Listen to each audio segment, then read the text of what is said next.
Hi friends, నమస్తే. Welcome to Bhanu blogs. ఈవేళ మన రెసిపీ పొటాటో ఎగ్ కర్రీ చూసేద్దాం, అలాగే చేసేద్దాం. ఒక ప్యాన్లో 2 స్పూన్లు ఆయిల్ వేసుకొని వేడెక్కాక ఒక చిన్న స్పూన్ అంత పసుపు, అదే స్పూన్ కారప్పొడి, 1/4 స్పూన్ అంత సాల్ట్ వేసి ఒకసారి మిక్స్ చేశాక బాయిల్ చేసి ఉంచుకున్న పొటాటో ముక్కల్ని, అదే ఆలుగడ్డ ముక్కల్ని వేసి వేయించుకుందాం. ఇలా 2 నిమిషాలు వేయించుకున్న తర్వాత వీటిని పక్కకి ప్లేట్లోకి తీసేసుకుందాం.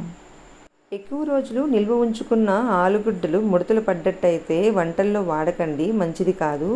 ఇప్పుడు మనం ఇదే ఆయిల్లో ఉడకబెట్టి ఉంచుకున్న కోడిగుడ్లకి 2 వైపులా చాకుతో ఘాట్లు పెట్టేసుకునేసి వేయించేసుకుందామండి. నేనైతే 2 ఆలుగడ్డలు 4 కోడిగుడ్లు తీసుకున్నాను.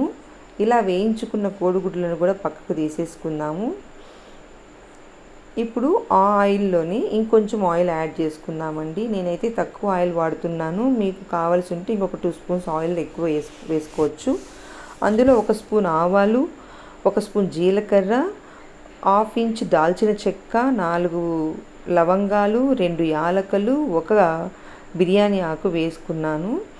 ఇప్పుడు ఇందులో కట్ చేసి పెట్టుకున్నటువంటి 2 పచ్చిమిరపకాయలని వేసుకోవాలి. అది వేగాక అలాగే 1 ఉల్లిగడ్డ ముక్కల్ని కూడా వేసేసుకొని బాగా వేయించుకుందామండి. ఇది బాగా మగ్గిన తర్వాత కొంచెం కరివేపాకు వేసి వేయించుకుంటూ కట్ చేసి పెట్టుకున్నటువంటి టొమాటో ముక్కల్ని కూడా ఇందులో వేసి బాగా మగ్గనిద్దామండి. ఇది బాగా త్వరగా మగ్గడానికి ఇందులో కొంచెం ఉప్పును కలుపుకుందాము.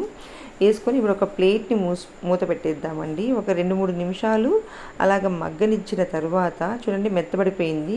ఇప్పుడు ఇందులో 1 స్పూన్ కారప్పొడి, 1 స్పూన్ ధనియాల పొడి వేసి తగినన్ని నీళ్లు పోసి బాగా మిక్స్ చేసుకుందాము. మిక్స్ చేసుకున్న ఈ పులుసులో ఒకసారి సాల్ట్ చెక్ చేసేసుకుందాము.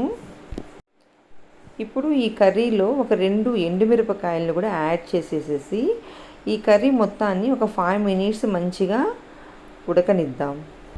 మనం ఉడికించి ఉంచుకున్న 2 ఆలుగడ్డ పీసుల్ని బాగా స్మాష్ చేసి ఈ కర్రీలోకి వేసేద్దామండి. ఎందుకంటే కర్రీ కొంచెం చిక్కబడుతుంది.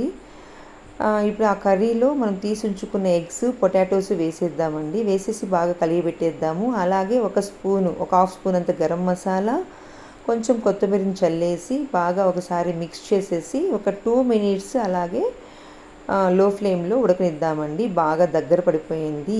అదిరిపోయే టేస్ట్తో పొటాటో ఎగ్ కర్రీ రెడీ అయిపోయిందండి. ఇప్పుడు దీన్ని అన్నంలోకి కానీ చపాతీలోకి కానీ మంచిగా తినేసేయచ్చు. మీరు కూడా ఇలాగే ప్రిపేర్ చేసేసుకోండి. లైక్ చేయండి, షేర్ చేయండి, సబ్స్క్రైబ్ చేయండి.